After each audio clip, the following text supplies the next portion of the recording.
सभी श्रोतागणों को मेरा सादर प्रणाम। कल हमने श्री रामायण जी का पाठ दोहा संख्या 80 तक किया था। आज हम उसके आगे का पाठ करेंगे। उसके पहले हम इस ग्रंथ के रचयिता श्री संत शिरोमणि श्री तुलसीदास जी, गणेश भगवान, माता सरस्वती जी, प्रभु श्री रामचंद्र, माता सीता एवं तीनों भ्राता लक्ष्मण, भरत एवं शत्रुघ्न और पवन पुत्र हनुमान जी, इनके चरणों में साष्टांग दंडवत करते हैं और उनसे आज्ञा और आशीर्वाद लेते हैं हमारे यह पाठ के लिए। हरिओम हरिओम हरिओम हरिओम। तो चलिए श्रोताओं, कल हमने श्री रामचरितमानस प्रथम सोपान बालकांड का दोहा संख्या 80 का पाठ किया था। आज हम फिर से उसे एक बार देख लेते हैं। उसके पश्चात हम आगे का प्रारंभ करेंगे।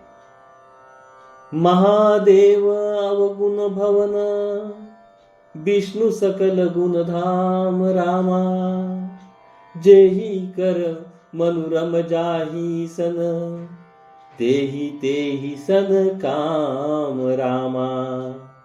माना कि महादेव जी अवगुणों के भवन है और विष्णु समस्त सद्गुणों के धाम है, पर जिसका मन जिसमें रम गया उसको तो उसी से काम है। चलिए आज के पाठ की शुरुआत करते हैं। हरिओम। बोलिए जय सिया राम।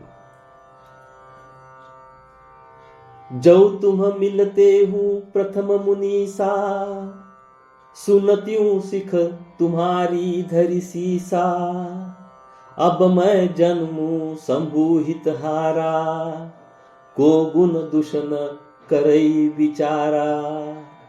हे मुनीश्वरों, यदि आप पहले मिलते तो मैं आपका उपदेश सिर माथे रखकर सुनती, परंतु अब तो मैं अपना जन्म शिवजी के लिए हार चुकी, फिर गुण दोषों का विचार कौन करे। जो तुम्हारे हट हृदय विशेषी, रही न जाई बिनु किए बरेशी, तौ कौतुकी अन्न आलसु नाही, बर कन्या अनेक जगमाही। यदि आपके हृदय में बहुत ही हठ है और विवाह की बातचीत किए बिना आपसे रहा ही नहीं जाता, तो संसार में वर कन्या बहुत है। खिलवाड़ करने वालों को आलस्य तो होता नहीं, और कहीं जाकर कीजिए। जन्म कोटि लगी रगर हमारी, बरऊ शंभु नत रहूं कुआरी, तजउन नारद कर उपदेशु, आप कहि सत बार महेशु। मेरा तो करोड़ जन्मों तक यही हट रहेगा कि या तो शिवजी को वरूंगी, नहीं तो कुमारी ही रहूंगी। स्वयं शिवजी 100 बार कहे तो भी नारद जी के उपदेश को न छोड़ूंगी। मई पाप रहूं कहि जगदम्बा, तुम गृह गवनहु भयहु विलंबा, देखी प्रेम बोले मुनि ज्ञानी, जय जय जगदम्बिके भवानी। जगत जननी पार्वती जी ने फिर कहा कि मैं आपके पैरों पड़ती हूं, आप अपने घर जाइए, बहुत देर हो गई। शिवजी में पार्वती जी का ऐसा प्रेम देखकर ज्ञानी मुनि बोले, हे जगत जननी, हे भवानी, आपकी जय हो, जय हो। अभी यहां दोहा संख्या 81 का हम पाठ करेंगे। तुम माया भगवान शिव, सकल जगत पितु मातु, रामा नाई चरण सिर मुनि चले, पुनि पुनि हर्षत गातु, रामा। आप माया हैं और शिवजी भगवान हैं, आप दोनों समस्त जगत के माता पिता हैं। यह कहकर मुनि पार्वती जी के चरणों में सिर नवाकर चल दिए। उनके शरीर बार बार पुलकित हो रहे थे। जाई मुनि न हिमवंतु पठाए, करि बिनती गिरि जहि गृह ल्याए, बहुरी सप्त ऋषि शिव पहि जाई, कथा उमा कई सकल सुनाई। मुनियों ने जाकर हिमवान को पार्वती जी के पास भेजा और वे विनती करके उनको घर ले आए। फिर सप्तर्षियों ने शिव जी के पास जाकर उनको पार्वती जी की सारी कथा सुनाई। भय मगन शिव सुनत सनेहा, हर्षि सप्त ऋषि गवने गेहा, मनु थीर करी तब शंभु सुजाना, लगे करन रघुनायक ध्याना। पार्वती जी का प्रेम सुनते ही शिव जी आनंद मग्न हो गए।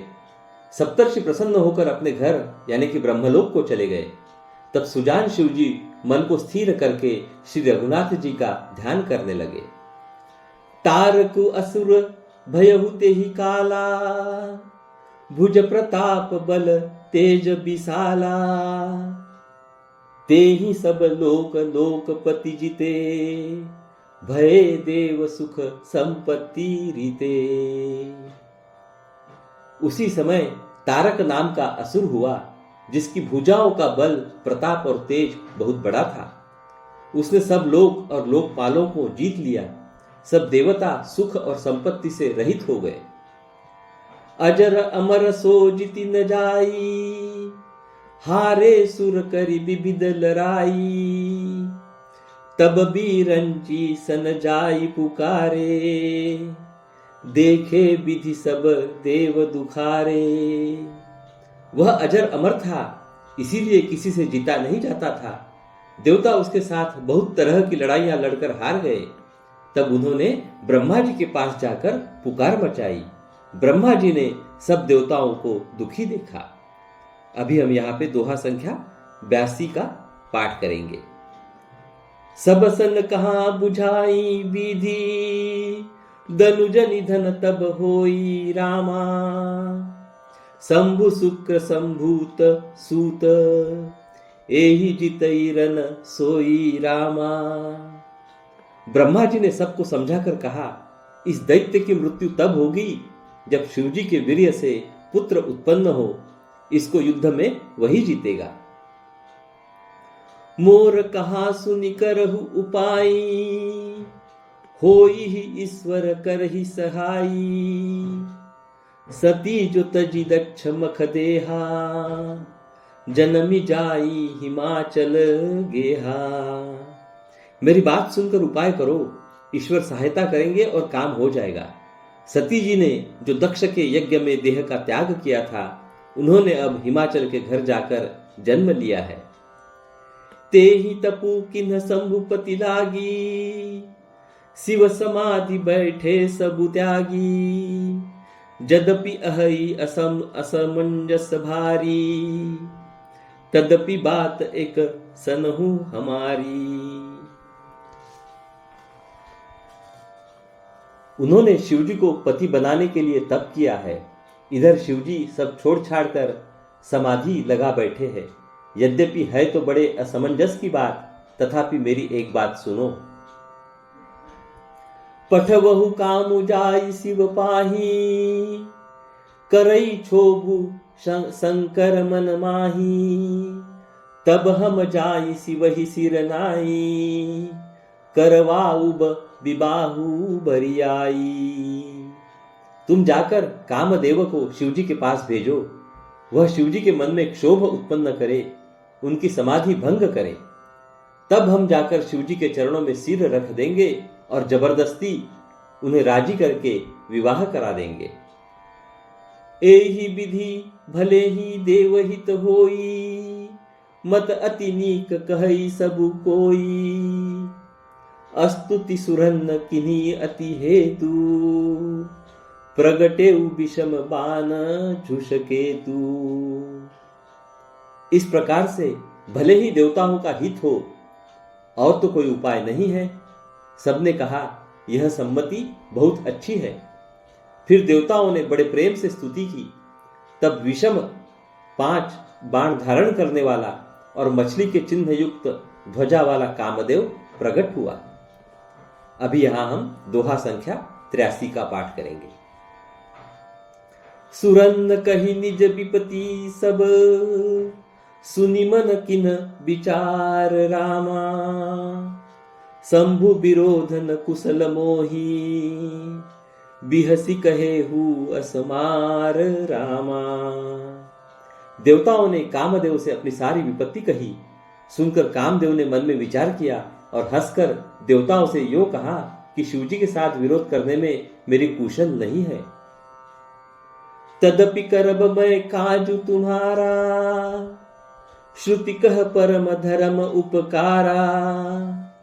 परहित लागी तजई जो देही, संतत संत प्रशंस ही तेही। तथापि मैं तुम्हारा काम तो करूंगा, क्योंकि वेद दूसरे के उपकार को परम धर्म कहते हैं। जो दूसरे के हित के लिए अपना शरीर त्याग देता है, संत सदा उसकी बड़ाई करते हैं।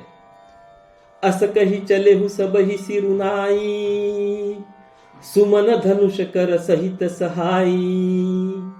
चलत मार अस हृदय विचारा, शिव विरोध ध्रुव मरनु हमारा। यो कह और सबको सिर नवाकर कामदेव अपने पुष्प के धनुष को हाथ में लेकर वसंतादि सहायकों के साथ चला। चलते समय कामदेव ने हृदय में ऐसा विचार किया कि शिवजी के साथ विरोध करने से मेरा मरण निश्चित है। तब आपन प्रभाव विस्तारा, निज बस किन्न सकल संसारा। कोपे जब ही बारी चर केतु, छन महु मिटे सकल श्रुति सेतु। तब उसने अपना प्रभाव फैलाया और समस्त संसार को अपने वश में कर लिया। जिस समय उस मछली के चिन्ह की ध्वजा वाले कामदेव ने कोप किया, उस समय क्षण भर में ही वेदों की सारी मर्यादा मिट गई। ब्रह्मचर्य व्रत संयम नाना, धीरज धर्म ज्ञान विज्ञाना। सदाचार जप जोग विरागा, सभय विवेक कटकु सबु भागा। ब्रह्मचर्य, नियम, नाना प्रकार के संयम, धीरज, धर्म, ज्ञान, विज्ञान, सदाचार, जप, योग, वैराग्य आदि विवेक की सारी सेना डरकर भाग गई। अभी यहां छंद आया है, उस छंद को हम पाठ करेंगे। भागेहु विवेकु सहाय सहित, सो सुभट संजूग महिमूरे। सदग्रंथ पर्वत कदरन कंदरन्ही, महु जाई तेहि अवसर दूरे। हो निहार का करतार को, रखवार जग खर भरू परा। दुई माथ के ही रथिनाथ, जे ही कहूं कोपी कर धनु सरुधरा। विवेक अपने सहायकों सहित भाग गया। उसके योद्धा रणभूमि से पीठ दिखा गए। उस समय वे सब सदग्रंथ रूपी पर्वत की कंदराओं में जा छिपे, अर्थात ज्ञान, वैराग्य, संयम, नियम, सदाचारादि ग्रंथों में ही लिखे रह गए। उनका आचरण छूट गया। सारे जगत में खलबली मच गई और सब कहने लगे, हे विधाता, अब क्या होने वाला है? हमारी रक्षा कौन करेगा? ऐसा दो सिर वाला कौन है जिसके लिए रति के पति कामदेव ने कोप करके हाथ में धनुष बाण उठाया है? अभी हम दोहा संख्या 84 का पाठ करेंगे। जे सजीव जग अचर चर, नारी पुरुष असनाम रामा। ते निज निज मर जाद तजी, भय सकल बस काम रामा। जगत में स्त्री पुरुष संज्ञा वाले जितने चर अचर प्राणी थे, वे सब अपनी अपनी मर्यादा छोड़कर काम के वश हो गए। सबके हृदय मदन अभिलाषा, लता निहारी नवही तरु शाखा। नदी उमगी अम्बुदि कहूं धाई, संगम करहि तलाव तलाई। सबके हृदय में काम की इच्छा हो गई। लताओं बेलों को देखकर वृक्षों की डालियां झुकने लगी। नदियां उमड़ उमड़ कर समुद्र की ओर दौड़ी और ताल तलैया भी आपस में संगम करने मिलने जुलने लगी। जह असी दशा जढ़न कई बरनी, को कहीं सकही सचेतन करनी। पशु पक्षी नभ जल थल चारी, भय काम बस समय विसारी। जब जड़ वृक्ष नदी आदि की यह दशा कही गई, तब चेतन जीवों की करनी कौन कह सकता है। आकाश जल और पृथ्वी पर विचरने वाले सारे पशु पक्षी अपने संयोग का समय भुलाकर काम के वश हो गए। मदन अंध व्याकुल सब लोका, निसिदिनु नहीं अवलोक ही को का। देव दनुज नर किन्नर ब्याला, प्रेत पिशाच भूत बेताला। सब लोग कामांध होकर व्याकुल हो गए। चकवा चकवी रात दिन नहीं देखते। देव दैत्य मनुष्य किन्नर सर्प प्रेत पिशाच भूत बेताल। इन कई दसान कहे हूं बखानी, सदा काम के चेरे जानी। सिद्ध विरक्त महामुनि जोगी, तेपि काम बस भय वियोगी। ये तो सदा ही काम के गुलाम हैं, यह समझकर मैंने इनकी दशा का वर्णन नहीं किया। सिद्ध विरक्त महामुनि और महान योगी भी काम के वश होकर योग रहित या स्त्री के विरही हो गए। अभी यहां फिर से एक छंद आया है, उसका हम पाठ करेंगे। भय काम बस जोगिस तापस, पावरन्ही की को कहई। देख ही चराचर नारी मय जे, ब्रह्ममय देखत रहे। अबला बिलो कहीं पुरुषमय, जगु पुरुष सब अबलामय। दुई दंड भरी ब्रह्मांड, भीतर काम कृत कौतुक अयम। जब योगीश्वर और तपस्वी भी काम के वश हो गए, तब पामर मनुष्यों की कौन कहे।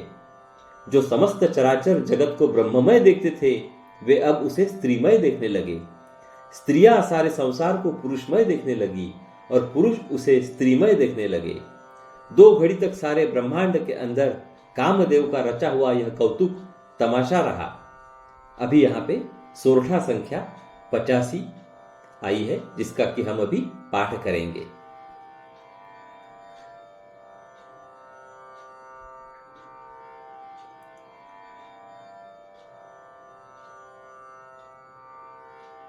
धरीन काहू धीर रामा, सबके मन मन सीज हरे। जे राखे रघुवीर ते रामा, उबरे ते ही काल महू। किसी ने भी हृदय में धैर्य नहीं धारण किया। कामदेव ने सबके मन हर लिए। श्री रघुनाथ जी ने जिनकी रक्षा की, केवल वे ही उस समय बचे रहे। तो सभी श्रोताओं को अभी हम आज के लिए अपना पाठ यहां खत्म करेंगे। उसके पहले हम श्री रामायण जी की आरती का गायन करेंगे और फिर आज अपनी वाणी को वहीं पे विराम देंगे। आइए तो चलिए हम श्री रामायण जी की आरती का गायन करते हैं। हरिओम हरिओम हरिओम हरिओम हरिओम। चलिए हम श्री रामायण जी की आरती को प्रारंभ करते हैं। आरती श्री रामायण जी की, कीरति कलित ललित सियपी की। आरती श्री रामायण जी की, गावत ब्रह्मादिक मुनि नारद। वाल्मीक विज्ञान विशारद, सुख सनकादि शेष अरु सारद। भरनी पवन सुत कीरतिनी की। आरती श्री रामायण जी की, कीरति कलित ललित सियपी की। आरती श्री रामायण जी की, गावत वेद पुराण अष्टदश, छहो शास्त्र सब ग्रंथन को रस। मुनि जन धन संतन को सर्वस, सार अंश सम्मत सबही की। आरती श्री रामायण जी की, कीरति कलित ललित सिय पी की। आरती श्री रामायण जी की, गावत संतत शंभु भवानी। अरुघट संभव मुनि विख्यानी, व्यास आदि कवि बर्ज बखानी। काग भुसुंडी गरुड़ के ही की। आरती श्री रामायण जी की, कीरति कलित ललित सिय पी की। आरती श्री रामायण जी की, कलिमल हरनि विषय रस की। सुभग सिंगार मुक्ति जुबती की। दलन रोग भव मुरि अमी की। तान मात सब विधि तुलसी की। आरती श्री रामायण जी की, कीरति कलित ललित सिय पी की। आरती श्री रामायण जी की। जय श्री राम। पवन सूत हनुमान की जय। तो चलिए हम कल फिर मिलेंगे। नमस्कार। हरि ओम हरि ओम हरि ओम।